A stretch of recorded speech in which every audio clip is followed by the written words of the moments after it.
নমস্কার, only homeopathy চ্যানেলে আপনাদের সবাইকে স্বাগত জানাই। আজ আমাদের মধ্যে উপস্থিত হয়েছেন বিশিষ্ট হোমিওপ্যাথিক চিকিৎসক ডাক্তার দীপক গাঙ্গুলি। হোমিওপ্যাথির চিকিৎসার ভিত ম্যাটেরিয়া মেডিকা আলোচনা পর্বে আজকের বিষয় অন্যতম একটি গুরুত্বপূর্ণ মেডিসিন সালফার। এই মেডিসিন সম্বন্ধে তথ্যমূলক বিশ্লেষণ করবেন doctor Dipak Ganguly.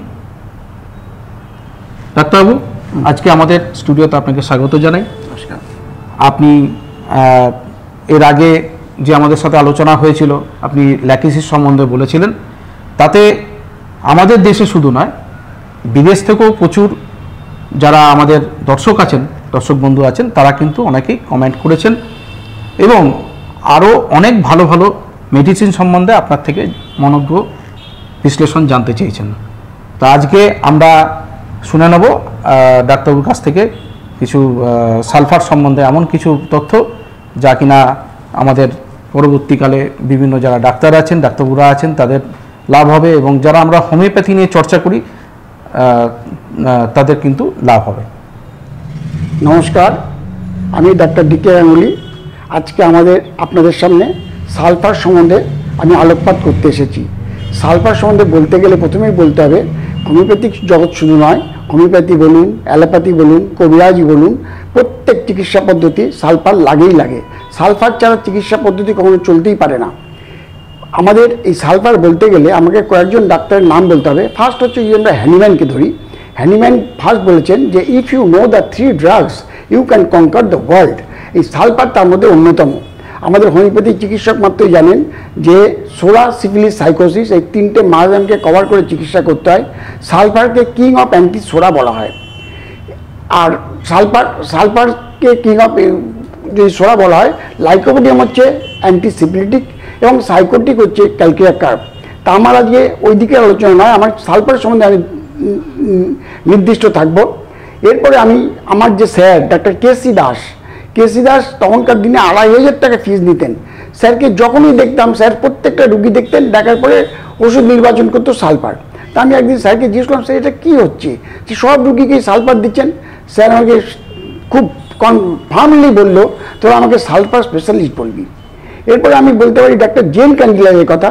Gen ক্যান্ডিলার DND কলেজে আমি তার স্টুডেন্ট ছিলাম না, তার স্টুডেন্টদের সঙ্গে আলোচনা করে জেনেছি যে জেন ক্যান্ডিলার এক সালফার নিয়ে 6 মাস পড়িয়েছে। তাতে কলেজে বিপ্লব শুরু হয় যে আপনি যদি একটা ওষুধই 6 মাস পড়ান তাহলে আমরা সিলেবাস কমপ্লিট করব কী করে। এরপরে আসুন, কেন বলছে যদি কোনো রুগীর অ্যাকুট ডিজিজের ক্ষেত্রে তুমি কমপ্লিট করবে সালফার দিয়ে, কিন্তু ক্রনিক ডিজিজের ক্ষেত্রে তুমি শুরু করবে সালফার দিয়ে। কিন্তু আবার আরেকটা দামি কথা বলেছেন যে যারা হোমিওপ্যাথিতে প্রচুর জানে তারা সালফার ব্যবহার করে, আর যারা কিছুই জানে না সালফার ব্যবহার করে। ডাক্তার শঙ্করন বলছেন যে আমরা যদি হোমিওপ্যাথি চিকিৎসা জগৎ থেকে এককে বেছে নিতে চাই তাহলে আমরা বেছে নেব সালফারকে। এছাড়া ডাক্তার এমএন চৌধুরী, আমাদের হোমিওপ্যাথি জগতের একটা বিখ্যাত ম্যাথমেটিকা, তিনিও বলেছেন যদি হোমিওপ্যাথিক ম্যাথমেটিকা থেকে এক বাঁচতে হয় সেটা হচ্ছে সালফার। এবার আমি আসছি সালফার ওষুধটার পিকচারটা আপনাদের সামনে তুলে ধরার। ফার্স্ট হচ্ছে যে সালফার পিকচারটা তুলে দেওয়ার ফার্স্ট হচ্ছে সালফারটা তৈরি কিসের থেকে? সালফার তৈরি আপনার গন্ধক থেকে। আপনার যদি গন্ধক থেকে দেখেন যে গন্ধকটা একটা বাজে গন্ধ বেরোয়, অর্থাৎ সালফারের সারা শরীরে একটা ফিল্দি ওডার আসে। গন্ধকটাকে দেখতে অনেকটা ইয়েলো কালারিং, যেগুলো সালফারের সমস্ত ডিসচার্জ সাধারণত ইয়েলো হয় এবং শুধু তাই নয়, পার্সিপিরেশন স্টেজ দ্য ইয়েলো। তারপরে সালফার গন্ধক হচ্ছে হাইলি ইনফ্লামেবল, অর্থাৎ খুব সহজে আগুন ধরে যায়। অর্থাৎ সালফারের পেশেন্টের আগুন ধরে যায় এবং আগুন যেখানে ধরে সেখানে দেখবেন আগুনের অরিফিসটা হচ্ছে রেড দেখায়, আর অল অরিফিসেস আর রেড। সালফারের ঠোঁট বলুন, নাক বলুন, কান বলুন, মলদার বলুন, সমস্ত যে রেড অরিফিসেস আর রেড হবে। যদি ঠোঁট কারোর লাল দেখেন, সঙ্গে সঙ্গে মাথায় রাখতে হবে যে রুগীটার আপার রেসপিরেটরি কনজেশন চলছে, নতুবা তার টনসিলাইটিস হচ্ছে। এই সকল ক্ষেত্রে সালফার ব্যবহার করতে হবে খুব সাবধানে। অভিজ্ঞতা সম্পন্ন ডাক্তার না হলে এই ক্ষেত্রে সালফার ব্যবহার করলে রোগীর অনেক ক্ষতি হতে পারে। এরপরে আপনারা আসুন যে সালফার আগুন, আমি বললাম যে আগুন সহজে ধরে যায়। আগুনের সব থেকে বড় শত্রুকে, আগুনের সব থেকে বড় শত্রু হচ্ছে জল। সালফার পেশেন্ট বাথিং সহ্য করতে পারে না, বাথিং ইজ ইনটলারেন্স অফ। আবার দেখুন এই সালফার নিয়ে অনেক রুগী আছে আমাদের কাছে, এসে বলে ডাক্তারবাবু আমাকে সালফার দেবেন না, তার কারণ আমার সালফারে অ্যালার্জি আছে। এইখানে আমি একটা আলোকপাত করতে চাই যে হোমিওপ্যাথিক, অ্যালোপ্যাথিক বা কবিরাজ, এদের মধ্যে সালফারের সঙ্গে আমাদের সালফারের অনেক তফাৎ। কারণ তারা যে সালফারটা দেয় সে হচ্ছে কোয়ালিটিভ সালফার দেয়, আমরা যে কোয়ান্টিটিভ সালফার দেয়, আমরা যে সালফারটা দিই সে হচ্ছে কোয়ালিটিভ সালফার। অর্থাৎ দেখা গেছে যে রুগীকে এরকম একটা ডাক্তারবাবু রুগীকে সালফার দিয়েছে, সেই রুগী ডাক্তারবাবুকে চেক করে কী ওষুধ দিলেন আমাকে, সালফার দিলেন, জানেন আমি প্রতিদিন কটা ডিম খাই আর ডিমে কত সালফার থাকে। ঠিক সেরকম আমি প্রতিদিন সকালে হলুদ খাই, হলুদে প্রচুর সালফার আছে, তা আপনি আমাকে সালফার দিয়ে কী করবেন, আমার সালফারে তেমন কোনো কাজ হবে না। অর্থাৎ এইগুলো আমাদের বুঝতে হবে, যখনই এই ওষুধটা পোটেন্টাইজড হয়ে যায় তখনই আমাদের এর মধ্যে অনেক রকমের পরিবর্তন আসে। এই পরিবর্তনের জন্য আমরা খুব সেফলি সালফার ব্যবহার করতে পারি।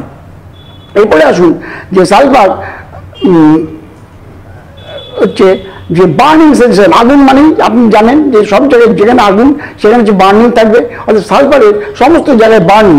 আমাদের ট্রায়াস অফ বার্নিং হচ্ছে সালফার, ফসফরাস আর মেডোরিনাম। আমাদের এই কথাটাকে মাথায় রাখতে হবে।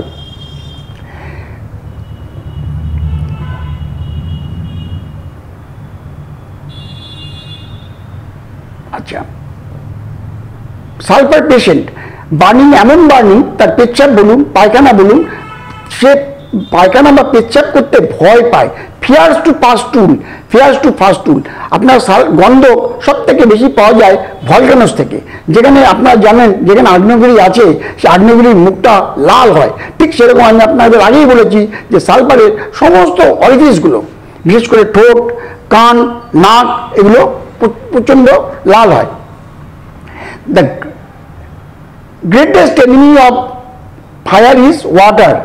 Sulphur patient dread of bathing, চান করতে চায় না এবং চান করলে তার সমস্ত কষ্ট বাড়ে।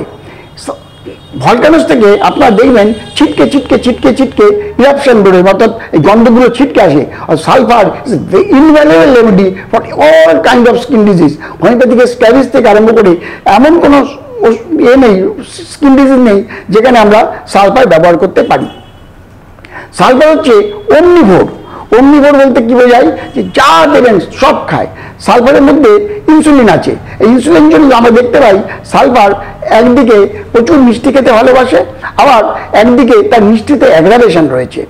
আমরা যদি সালফারের ডেজায়ার দেখি, ফ্যাট ডেজায়ার রেপার্টরিতে যদি আপনারা দেখেন মাত্র 5টা রেমেডি আছে। একটা হচ্ছে সালফার, একটা হচ্ছে হিপার সালফার, একটা হচ্ছে মাক্সিমাম, একটা হচ্ছে আর্সেনিক। এরকম যে কটা ওষুধ আছে, অদ্ভুত ব্যাপার, সব কটা ওষুধ হচ্ছে চিলি, একমাত্র সালফারই হচ্ছে হট পেশেন্ট। অর্থাৎ সালফার যদি আমরা নির্বাচন করতে পারি, রুগী খুব ফ্যাট খেতে চায়, ঘি মাখন খেতে চায়, তার সঙ্গে যদি পেশেন্ট হট হয় আমরা নিশ্চিন্তে সালফার দিতে পারি। সালফার সম্বন্ধে আবার বলা হয়েছে sulphur is an scientist and arsenic is an artist. অর্থাৎ সালফার পেশেন্ট একটা জবুতবুভাবে থাকে, র্যাগেড ফিলোসফার, যেগুলোকে লোকে মানে ফেলে দিচ্ছে, প্রয়োজন মনে করছে না, সালফার দেখবেন সেগুলোকে ঢুকিয়ে তার ঘরের মধ্যে রাখছে। এবং দেখবেন সালফারের পেশেন্ট হয়তো আপনার কাছে এসছে, দেখা গেল জামার এক দিকটা গোজা, আরেক দিকটা গোজা না, বা দেখা গেল সালফারের জামার বোতাম ঠিক মতো লাগানো নেই বা উল্টো পাল্টা লাগানো আছে। কিন্তু আর্সেনিক হলে, আগেই বলেছেন, আর্সেনিক ইজ অ্যান আর্টিস্ট আর সালফার ইজ অ্যান সায়েন্টিস্ট। সায়েন্টিস্টের মধ্যে যা দেখা যায় যে আলু থালু ভাব আমরা সালফারের মধ্যে পেতে পারি। দ্যাট ইজ র্যাগেড ফিলোসফার এক কথাতে বলতে পারি। সালফার খুব জল খায়, কিন্তু এর জল পিপাসাটা একটু স্পিকুলার টাইপের। যখন যত খাবে তার থেকে বেশি জল খাবে, মানে ইটস লিটেল বা ড্রিঙ্কস মাছ, আমরা এটা সালফারের ক্ষেত্রে সবসময় পেয়ে যাই। সালফারের টাইম অফ অ্যাগ্রাভেশন 11 অ্যাগ্রাভেশন। এই 11 অ্যাগ্রাভেশন আমাদের সালফারে আছে, জিঙ্কামে আছে। আমাদের এটা মাথায় রাখতে হবে যে রুগী কিছুতেই খিদে সহ্য করতে পারে না, খিদে পেলে সালফারকে একেবারে সঙ্গে সঙ্গে খেতে হবে। আমাদের সালফার মানে সোরা হচ্ছে ক্ষুধা সহ্য করতে পারে না। এরপরে আপনি আসুন যে মিড নাইট অ্যাগ্রাভেশনও আমাদের সালফারে আছে। সালফার বলতে গেলে আমাদের প্রথম মনে একটা রুগী ঢুকছে চেম্বারে, অনেক ডাক্তার শুনবেন যে রুগী চেম্বারে ঢুকছে, ঢুকে হোমিওপ্যাথি একটা প্রেসক্রিপশন করছে। এটা একটা আর্ট। কারণ আমি ডাক্তার ন্যাশের কথা বলি, ন্যাশ এক জায়গায় বলছেন যে হোমিওপ্যাথিকে দুই ধরনের ডাক্তার আছে, একদল সায়েন্টিস্ট আর একদল আর্টিস্ট। সায়েন্টিস্ট যারা ডাক্তার তারা পড়াশোনা করে একটা বিরাট জায়গায় পৌঁছতে পারে, কিন্তু আর্টিস্ট ডাক্তার জন্মায়, captain's of industry born not made. অর্থাৎ এই সালফার তারা রুগী ঢোকা মাত্রই বলবে, সালফার রুগী যখন চলবে আপনাকে যে দেখায় এরকম একটু কন্টিনিউ হয়ে চলবে, দ্য স্টুপ শোল্ডার। হোয়ারাস ফসফরাসও স্টুপ শোল্ডার আছে, কিন্তু ফসফরাসের স্টুপ শোল্ডারটা কিরকম? ফসফরাস যখন চলবে, ফসফরাস মাথায় হাত দেবে, তার মাথায় টাক লাগবে কিনা, হ্যাঁ, এটা আমাদের দেখতে হবে। সালফারের স্টুপ শোল্ডার।